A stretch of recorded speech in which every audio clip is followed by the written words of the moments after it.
Hello everyone. Market में approximately 5000 से ज़्यादा स्टॉक्स है, पर किन स्टॉक्स को हमें अपनी ट्रेडिंग लिस्ट में रखना चाहिए, इसकी समझ ही हमें एक सफल ट्रेडर बनाती है। लॉन्ग ट्रेंड अगर आप निफ्टी का देखेंगे तो आपको नज़र आएगा निफ्टी कंटिन्यूसली अप ट्रेंड में है, इसलिए हमें भी बुलिश स्टॉक्स पे ज़्यादा फोकस करना है और ट्राई करना है ज़्यादा से ज़्यादा बाय करके मार्केट में आगे बढ़े, ना कि शॉर्ट सेलिंग करके। हम सेबी रजिस्टर नहीं हैं, इसलिए डायरेक्ट बाय या सेल रिकमेंडेशन नहीं दे रहे हैं, बल्कि कैसे बुलिश स्टॉक्स को ट्रेड करना चाहिए ये समझने का प्रयास करेंगे। लिस्ट में सबसे पहले इंक्लूड करते हैं महानगर गैस लिमिटेड। जैसा कि आपको नज़र आ रहा है, एमजीएल ने कंप्लीट डब्ल्यू पैटर्न का ब्रेकआउट दिया है। एरिया ऑफ रेजिस्टेंस अब एरिया ऑफ सपोर्ट जैसा बिहेव कर रहा है। एरिया ऑफ सपोर्ट पे एमजीएल ने एक बुलिश मारुबुजू कैंडल भी क्रिएट की है। जैसे ही प्राइस इस बुलिश मारुबुजू के ऊपर ट्रेड करेगा, तब हम इस ट्रेड में एंटर कर सकते हैं with stop loss just below the area of support. List में सेकंड नंबर पे इंक्लूड करेंगे मन्नापुरम फाइनेंस। ट्रेंड लाइन पे सपोर्ट लेते हुए मन्नापुरम फाइनेंस आगे बढ़ रहा है, जो कि एक बुलिश रेस की साइन है। Price continuously higher lows and higher highs की रचना कर रहा है। प्राइस एरिया ऑफ रेजिस्टेंस के पास ट्रेड कर रहा है। जैसे ही price area of resistance break करेगा, वैसे ही हम इस ट्रेड में एंटर कर सकते हैं with stop loss just below the area of resistance. List में थर्ड नंबर पे इंक्लूड करेंगे Aditya Birla fashion. Aditya Birla fashion continuously below trend line पे सपोर्ट लेते हुए आगे बढ़ रहा है। अपर ट्रेंड लाइन से एबी फैशन को कंटिन्यूसली गिरावट भी मिल रहा है।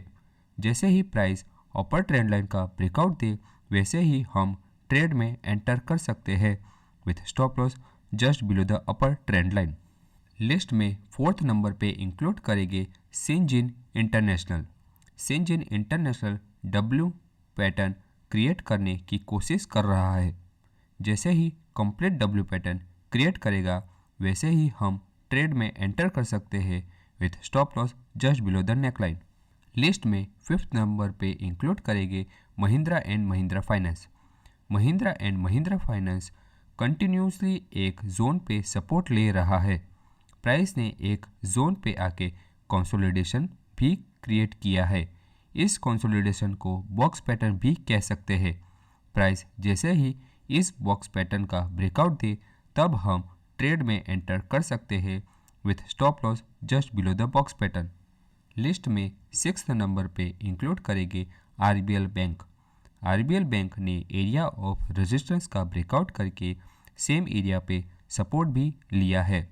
RBL bank continuously higher highs and higher lows create करते हुए आगे बढ़ रहा है। अब जैसे ही price new resistance area break देती है, वैसे ही ट्रेड में हम एंटर कर सकते हैं with stop loss just below the last higher low. List में सेवन्थ नंबर पे इंक्लूड करेंगे Dixon Technology. Dixon Technology continuously higher highs and higher lows create करते हुए आगे बढ़ रहा है। अब एरिया ऑफ रेजिस्टेंस के पास प्राइस ने एक कंसोलिडेशन भी क्रिएट किया है। जैसे ही प्राइस इस कंसोलिडेशन का ब्रेकआउट देगा, वैसे ही हम ट्रेड में एंटर कर सकते हैं with stop loss just below the area of resistance. List में एट्थ नंबर पे इंक्लूड करेंगे रामको सीमेंट। रामको सीमेंट ने एरिया ऑफ रेजिस्टेंस का ब्रेकआउट दिया है एंड सेम एरिया पे सपोर्ट भी लिया है। रामको सीमेंट अब जब न्यू रेजिस्टेंस का ब्रेकआउट देगा, तब हम स्टॉक में एंटर कर सकते हैं with stop loss just below the new area of resistance. Stock market में आपको बहुत से लोग रिकमेंडेशन या टिप देंगे, पर ये कभी कोई नहीं समझाएगा क्यों इन स्टॉक्स को हमें अपनी ट्रेडिंग लिस्ट में रखना चाहिए। हमारा प्रयास यही रहेगा आपको ज़्यादा से ज़्यादा नॉलेज देके एक इंडिपेंडेंट ट्रेडर बनाया जाए, जिससे आप खुद अपने स्टॉक्स सिलेक्ट कर पाए और खुद उन्हें ट्रेड भी कर पाए। स्टॉक मार्केट रिलेटेड कुछ भी डाउट हो तो कमेंट्स में ज़रूर मेंशन कीजिएगा। हम पूरा ट्राई करेंगे आपके डाउट्स को सॉल्व करने का। हमारा एफर्ट अच्छा लगा हो तो please like, share and subscribe करके सपोर्ट कीजिएगा। चलिए मैं आपसे विदा लेता हूँ। इसी के साथ आज का वीडियो यहीं पे एंड करते हैं। मिलते हैं अगली वीडियो में एक नए टॉपिक के साथ। तब तक के लिए trade safely, bye bye and take care.